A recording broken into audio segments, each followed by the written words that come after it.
Merry Christmas! I'm back after a short and terrible period of illness, both physical and mental. Woo! What do you think about this episode of My Hero Academia? Leave me a comment down below and I'll get back to you shortly. Whilst you're there, be sure to comment, like, subscribe, click the bell and do all the YouTubey stuff that YouTube wants you to do, because YouTube is an increasingly scary place for small content creators. Support your local small content creator today, it will do them a power of good. Now, on to the video. Okay, so this week's video is going to be very different to the kind of videos I typically do on this channel. This isn't going to be a let's play, this isn't going to be a review of an episode, OVA or movie. This is more of a deeper thematic dive into an aspect of an episode. But rather than talk about something a lot more serious, nuanced, more intellectually stimulating, something that will actually use my master degree in script writing, instead I'm discussing how Christmassy or not this episode is. Woo! How festive! Now with that in mind, let us get down to it. Now, I have to say that Have a Merry Christmas is, quite frankly, probably the closest that My Hero Academia is ever going to get to a Christmas episode.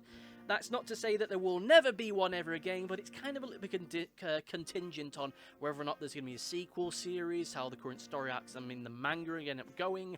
We're probably not going to get all the way to Christmas, we'll end up saying that much, and, you know, whether or not there actually is an equivalent of a Christmas special in Vigilantes, which maybe there is. I've not started reading it yet, and it's not been adapted to screen at this current point when I'm recording this, so we'll see. So for here and now, this is as close to Christmas as we're probably really going to get with this program. That isn't to say that this episode is wholly without any kind of Christmassiness to it whatsoever. I just have to say that for my money here and now, that the surprise of it here and now isn't quite as impactful as it was when I first saw this episode. Yeah, sure, I first saw this episode in the middle of summer. I was sweating my knackers off in an attic room, but even still, you know, it kind of surprised me just how much of a Christmas episode it was in the middle of summer. It was actually rather impactful, and by the time I finished watching that episode, I was just kind of humming Christmas songs to myself, and I was looking forward to chestnuts roasting on open fire, and sadly we didn't get that because, you know, summer. And maybe had the scheduling been a little bit different, we would have actually had this episode around Christmas time. It would have really felt like such a great gift towards the fans and for everyone who enjoys the show. Just a little tip in the cap and something that would actually make us feel a lot more Christmassy than we otherwise would have done. Let's be honest, for an episode which has Christmas in the title, it only really feels Christmassy for maybe a third of the total runtime. Maybe a half if we're being generous and being a little bit tenuous. This, of course, isn't to say that the content in the episode that isn't explicitly Christmassy isn't any good, because it, quite frankly, is good. By all means, check out my review of the episode, wherever the hell YouTube is having quick links in the videos to other videos these days. As for the other stuff in this episode that isn't explicitly Christmas related or explicitly linked to the main story, it does kind of have a faint echo of Christmassiness towards it. It does certainly have a feel of end of term fun about it. You know, when you get to the end of term, be that summer or Christmas, where things are a little bit more laid back in school, high school, primary school or wherever, where you can just kind of have a little bit more fun with stuff. You know, you'd have your lessons and lectures where maybe you're not actually doing any kind of learning, it's mostly watching videos and playing games. I mean, sure, what they're doing in this episode isn't on the same kind of level as far as end of term fun as I would have had it in the end of high school.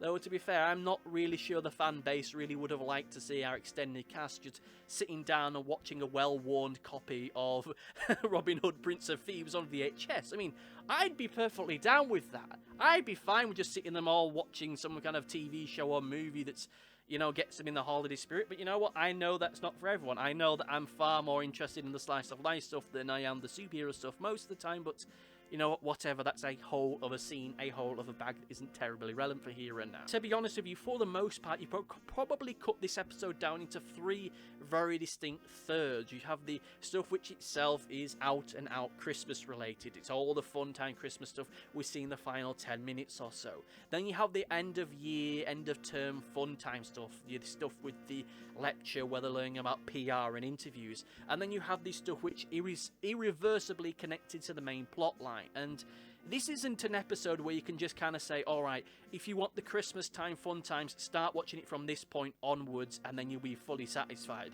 And it's not an episode where you can turn around and say, right, if you don't want the Christmas fun time stuff, you don't want the filler stuff, you've got to watch this part of the episode, because it isn't like that. Everything's just so mixed up and intertwined with one thing and another.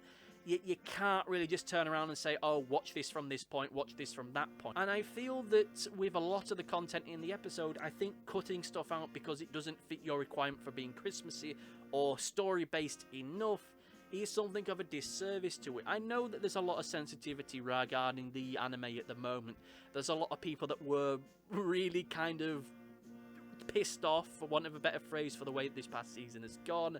They were just really burnt out by just how long the joint training stuff went on for. And I think that having an episode which was just light, bright Christmas fun times in the middle of summer might have gone a little bit above and beyond the Call of Duty for those people. And I can sympathise with that, but for here and now, for someone who wants something a little bit more Christmassy, it is kind of a bit like, okay, I get it. Tomura's getting a power upgrade, more quirk doomsday singularity bullshit. Don't like that, whatever. Oh, Meta Liberation Army stuff, great. Oh, Christmas time, and oh, now we're back onto the big serious plotline stuff, and it gets a little bit wearing on me, I have to be honest with you. So, like I say, it is kind of hard to see this as being just something that is just an out-and-out Christmas episode because, again, so much of it is interconnected with one another. And even the stuff that is more serious, that is connected in with the Christmas stuff itself, isn't stuff you should discount. You know, there are moments within the episode when we get into the Christmas third of it where we're still dealing with the wider plot story stuff, which is fine for what it is. And again, I feel that to cut it out does it a disservice because I still feel that those moments can still tie in very well to the Christmas feeling stuff. You know, I feel that a lot of what made this episode work, both in its original broadcast and rewatching it today, is the feeling of just that juxtaposition between the more serious doomsday stuff and the lighter, brighter Christmas stuff. The darker stuff makes the lighter, brighter Christmas stuff have that a lot more power and weight and impact to it.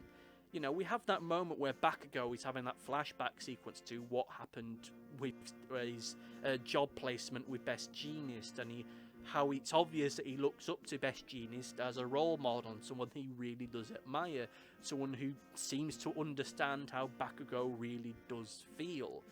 And whilst that scene itself doesn't exactly fill you with the warmest glow of Christmas fun time, let's be honest, for many people, Christmas and New Year is a time of reflection, looking back at the past year, the good and the ill. And I feel that a scene like that, again, whilst it's not exactly going to be in your top 10 favourite Christmas anime moments ever, it's still a moment where you can just kind of sit there and think to yourself, yeah, I've been in that kind of situation before. I've been in that situation where I've looked back at things in the past year, people that I've met and people who I've seen, and wishing you could say one thing or another to them, wishing they could be with you. Moments like that just make the rest of the stuff, as silly and goofy as it is, have a lot more of a weight to it. Because it would be incredibly easy to just turn around and just dismiss moments like that as not being Christmassy enough, and other moments as being too light, but the two of them working together really help sell both of them. Like I say, there's this distinct feeling of the calm before the storm. This is our last great time where we can spend together just being friends and having fun before horrible stuff happens down the road. And at the same time, this kind of feels like a moment of taking these small interpersonal moments that you wouldn't otherwise get with some characters and just giving them a moment to shine. Because let's face it, we've not really had a moment in the story up until this point where it's just about Bakugo and who he is and how he feels and how he processes the things around him and who his role models are. And this is a great moment to get it at a moment where it feels like it's going to have the biggest emotional impact. And it is a moment where you're seeing it, when he's looking back at it, where it adds depth to a character who quite frequently is just characterized as being shouty, screamy, Lord Explosion Murder Man. And still, even if we look beyond that stuff, the Christmassy stuff, the out-and-out Christmassy stuff is fun. It's undeniably fun and fills with that kind of warm Christmas glow as you would expect for moments like this. It's fun, it's cute, it's charming, it really does tick all the right boxes for me as far as stuff that I enjoy about Christmas specials with stuff. The stuff with Eri, as I no doubt said in the main review of this episode, is adorable and lovely and precious. The Secret Santa bit is fun for what it is. There's a part of me that really wish it would have gone a little bit on for longer, but it's fine. It works in that little montage moment where you have the fun Christmas pop song in the background. Incidentally, I was planning on doing like a My Hero Academia Secret Santa video, but it really didn't work out. I just couldn't figure out how to make it work. It wasn't going to be like a, oh, who gave who what kind of video. It's going to be its own separate thing. Maybe I'll do it for next year. It really depends if I can figure out how the hell to make it work, but whatever. And, of course, the stuff with Mina trying to get Bakugo to wear the Santa costume when he's really not into it is fun. It's cute, and there's a part of me that really does wish there were more moments like that. They were just playing more with the Christmas tropes and traditions with this great cast of characters whom maybe we don't see enough of, but given that this comes directly after the joint training stuff, there's an argument that maybe we've seen a little bit too much of them, but whatever, I get it. I just feel that, a few more Christmas fun time moments really would have sold this episode for me. And even if it wasn't just out-and-out Christmas moments, I would have liked a little bit more lightness, a little more brevity, and a little bit more fun. Like the whole sequence where they're having this mock interview stuff, this PR training. It's great. It's one of my favourite comedy moments of this particular season.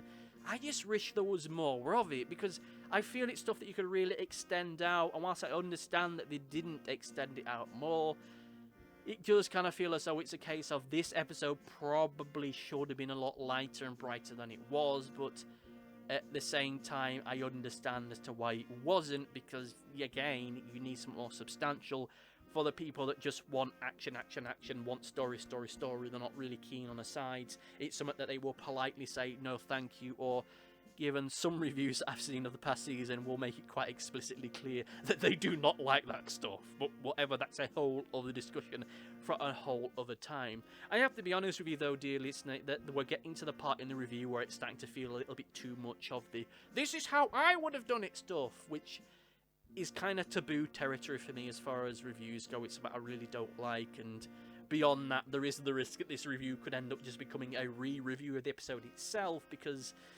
we're starting to get into that point, because the question as to whether this is Christmassy or not is hard to define without discussing some more pointed elements, but even still, I'd rather not just re-review the episode. I'm not that desperate for content, though I might be by this time next year.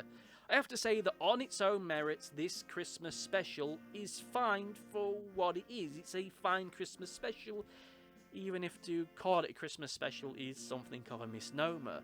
It doesn't really feel like a Christmas special in the traditional sense of the word, or at least not in the word of it that I really relate to as far as other TV programs and such I've watched over the years. It just feels like an episode of My Hero Academia which coincidentally happened to take place around Christmas, and let's have the characters dressed up as Santa and doing cute Christmas things as kind of a little bit of light fan service stuff. That isn't to say that this is a bad Christmas story. Again, it's just that my definition of what one is rather different from what we ended up seeing on the screen. Though, to be fair, though, I'm seeing this for the second time, and it was a world more impactful, the first time I saw it in the middle of summer, than it was right now, because I knew all the gags, I knew where everything was coming from, and, I am looking at this in a slightly more of a cynical and clinical way, but, you know what? Bollocks to it. You know what?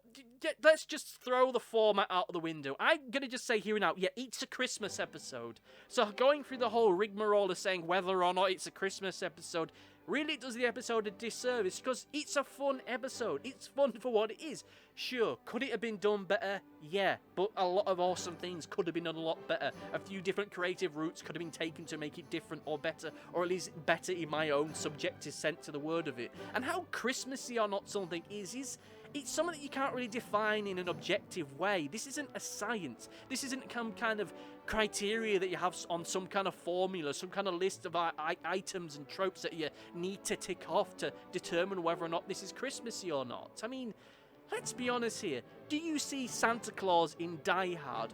No, but for many people, Christmas hasn't begun until they see Hans Gruber falling off the Nakatomi Plaza building. And hell, Rage Against the Machine's Killing in the Name of isn't a Christmas song by any stretch of means in the imagination, but a few years back it went to Christmas #1 in the UK. So now whenever I hear that song, I get visions of Santa Claus floating past in his sled, Christmas angels floating about in the sky, snow falling from the heavens, Christmas trees, fun times in the snow. Those are the visions I get when I listen to that song, even though that song has got nothing to do with Christmas. Hell, the album edit version of it sure as hell hasn't got anything Christmassy about it, but whenever I hear it, whenever it's on some kind of alternate rock music station, I just sit there thinking to myself, ooh, why are you playing a Christmas song in the middle of June? Yet, here we are. For me, it's a Christmas song. For many people in the UK now, it's a Christmas song, and it appears on Christmas compilation albums now, for goodness sake. How you celebrate Christmas is about how you do it. It's about how it makes you feel. I mean, sure, let's be honest, Christmas isn't for everybody. Some people don't celebrate it at all, and then there's other people that really wish they could celebrate it with their nearest and dearest but can't for whatever reason. But regardless of what you celebrate and how you celebrate it, it shouldn't be about what other people feel and how other people measure their metric on Christmassy stuff or not. It's all about you at the end of the day. And if this episode becomes part of your yearly rotation of Christmas TV shows and TV specials and movies and all that kind of stuff, then great. And if it doesn't, that's great too. At the end of the day, you can't let your enjoyment for one thing or another be defined by some random neckbeard on the internet with a web camera. You gotta do you, and you gotta do you. You gotta do yourself, and you got to enjoy yourself as best as you can do with those who are nearest and dearest to you. It's all about what you enjoy, not what about other people enjoy. I mean, sure, this anonymous neck-bearded doofus with a web camera would like it if you clicked and shared and subscribed and did all that kind of YouTubey stuff. It would really be a great Christmas present for me, but you know what? The factor to whatever I feel about this episode shouldn't impact upon your enjoyment of it or not. At the end of the day, yes, this is a Christmassy episode of My Hero Academia, and it's just about as Christmas as you want it to be. Maybe you're wanting to watch all these through and you don't give a damn about the Christmas stuff. Fine. Maybe you're watching this one especially because it has Christmas stuff in it. Fine. At the end of the day, you've got to make that call for you. And it's not for people like me to determine whether or not it's Christmassy by some kind of abstract and otherworldly metric. At the end of the day, it's all about you and what you think. And with that in mind, what do you think, dear listener, about this episode of My Hero Academia? Is it a Christmas episode to you? Is it Christmassy? Does it get you in the holiday spirit, or does it not get you in the holiday spirit? Let me know in the comment section down below, and I'll get back to you shortly. And if not shortly, then towards the end of another video. I really don't know. I've been re-recording this episode several times over now, and I'm starting to get a little bit delirious. This hat is starting to cut off the circulation to my brain in big time bad ways stuff, man, too. So, thank you all for watching. You know, I'm keeping all that stuff in it because I'm just, my brain is fried right now. I just want to say to all of you who have been watching my videos over the past 9 months or so, just a big, massive thank you for all the kindness and all the happiness and all the joy that you have given me. It would do me a ultimate power of good if you could like and subscribe to this video. And if you can't, for whatever reason you don't want to, that's fine as well. I hope this holiday season, regardless of what you're celebrating, and even if you're celebrating at all, will treat you well. And I hope that 2022 will be a wonderful year for you and those closest to you. Thank you all for watching, and see you next time. Goodbye! Thanks for watching. Be sure to like, favourite, subscribe, click the bell, and do all the YouTubey stuff that YouTube wants you to do. Go on, it'll do me a power of good. Until next time, my friends, goodbye!